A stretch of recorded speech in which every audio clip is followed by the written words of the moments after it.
नहीं नहीं, आप रोजगार पे हैं, ये कहना है कि जिस संस्था को आप पानी पीपी के कह रहे हैं, हमें जरा ये बताइए ना कि क्या, नहीं नहीं, ये तो सबके लिए है ना। हाँ ठीक है, हम तो कह रहे हैं अगर ईडी है तो सबके लिए है, निगरानी है सबके लिए, सीबीआई है, तो आपकी तरफ से ऐसी पेशकश क्या कोई नहीं सुनता आपकी?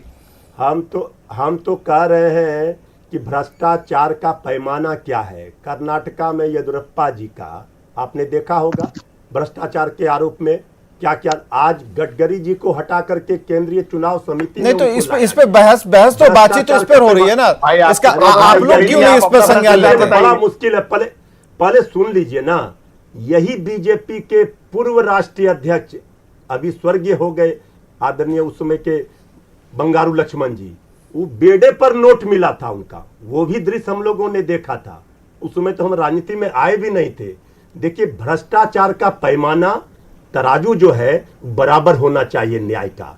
ऐसा नहीं कि पब्लिक जो है, ये जो पब्लिक है ये सब जानती है। ये अब दिखने लगा है कि जहां जहां हो, दिल्ली हो, महाराष्ट्र हो, बंगाल हो, जो लोग जब तक हमारे पार्टी में थे तब तक भ्रष्टाचारी, अपराधी, बलात्कारी थे, जैसे बीजेपी के गोद में गए आज वहां नेता बन गए, सबसे ईमानदार बन गए। उदाहरण दे दें, समय दीजिए तो नाम लिस्ट भी दिखा देते हैं। बताइए, समय देंगे आपको। अच्छा बताइए, हम कह रहे हैं कि किस पाठशाला से बीजेपी के केंद्रीय मंत्री उसमें बने थे, हमारे माननीय सांसद आदरणीय रामकृपाल यादव जी थे, किस पाठशाला से निकले थे? कई लंबी फहरिस्त है, छेदी पासवान जी, 4-5 ही नाम गिना दीजिए। एक तो पहला रामकृपाल, संजय जायसवाल जी का नाम गिनाइए ना। संजय जायसवाल प्रदेश अध्यक्ष के बारे में बताइए ना। संजय जायसवाल, प्रखंड अध्यक्ष सम्राट चौधरी जी, सब कहां से थे? देखिए, ये सब फार्मूला बीजेपी का दांव उल्टा पड़ता जा रहा है। ये खुद ही अपने जाल में फंसते जा रहे हैं। अब जनता को इतना भी बेवकूफ नहीं समझना चाहिए। ठीक है, अभिरंजन जी से कमेंट लेके धनंजय गिरी के पास आते हैं। का परिवार न डरा है न डरेगा, सांप्रदायिक अभिरंजन जी, ये आरजेडी का ये कहना है कि आपके यहाँ से निकलते हैं, जो बीजेपी के यहाँ से निकल करके, जो आरजेडी के यहाँ से निकल करके बीजेपी में जाते हैं, वो धुल जाते हैं और फिर जैसे ही शामिल होते हैं उनके ऊपर दनादन छापेमारी होती है। एक तो गंभीर आरोप है, 2-4 नाम तो तिवारी जी ने गिना दिए हैं। नहीं, और नाम गिना देते हैं। रुकिए धनंजय गिरी जी, रुकिए धनंजय गिरी जी, रुकिए जरा। हाँ अभिरंजन जी, मैं तो कह रहा हूँ, मैं भ्रष्टाचार, सीधे एक लाइन, इधर उधर की बात नहीं, सीधे एक लाइन बताइए, क्या रामकृपाल यादव जी पर भी भ्रष्टाचार का केस था या ना? सृजन घोटाले का मुद्दा क्यों छोड़ दिया, जिसमें वो नीतीश कुमार को और सुषमा मोदी जी दोनों को आरोपी बताते थे और कसूरवार बताते थे? हमारे राष्ट्रीय जनता दल के भाइयों ने उस घोटाले का मुद्दा क्यों छोड़ दिया?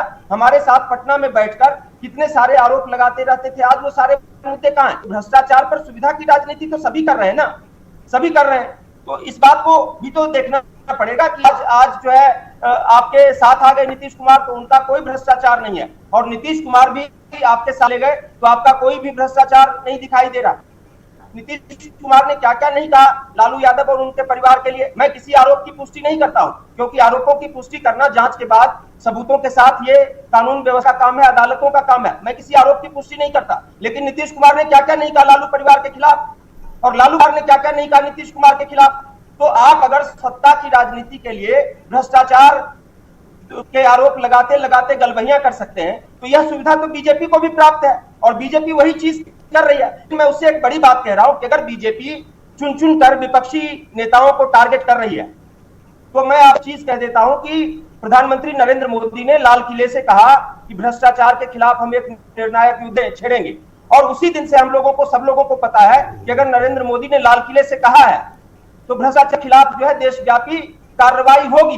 तो मैं ये कहता हूं, और अभी उनके पास पौने 2 साल है लोकसभा के चुनाव में, तो 2 साल, पौने 2 साल का समय बहुत बड़ा समय होता है। अगर भारतीय जनता पार्टी का एजेंडा है और अगर भारतीय जनता पार्टी उस एजेंडे के तहत ये कार्रवाई कर रही है, तो 2 साल में उसे साबित करना पड़ेगा ये जो कार्रवाइयां उसने की थी वो कितनी सच्ची थी, और अगर ये कार्रवाइयां बिना परिणाम साबित हो गई, इन कार्रवाइयों से कोई परिणाम अगर नहीं निकला, किसी निर्णायक नतीजे पर ये कार्रवाइयां नहीं पहुंची, ये जो विपक्ष के नेता कह रहे हैं, मैं तो इनसे बड़ी बात कहना चाहता हूं कि फिर भारतीय जनता पार्टी को 2024 के लोकसभा चुनाव जवाब देना पड़ेगा जनता को। ये अगर ये इस ठीक है सर, धनंजय गिरी, कि केवल फंसाना है। ठीक है तो सर। ये तो उल्टा पड़ जाएगा। हाँ, तो इसलिए मैं धनंजय- कहता हूं हाँ, कि धनंजय गिरि जी, अपनी बात पूरी कीजिए। भ्रष्टाचार हाँ। के खिलाफ अगर कार्रवाई होती है, हाँ, ठीक भ्रष्टाचार है। के खिलाफ कार्रवाई होती है, धनंजय गिरि। विवेक जी, कानून का ऐसा सहयोग है, के साथ कुछ देर पहले एक आरोप अगर लगा आप था। बेकसूर जी। हैं, तो आप सीधा सीबीआई और उससे ईडी निकल को जाएंगे। जी, के ऊपर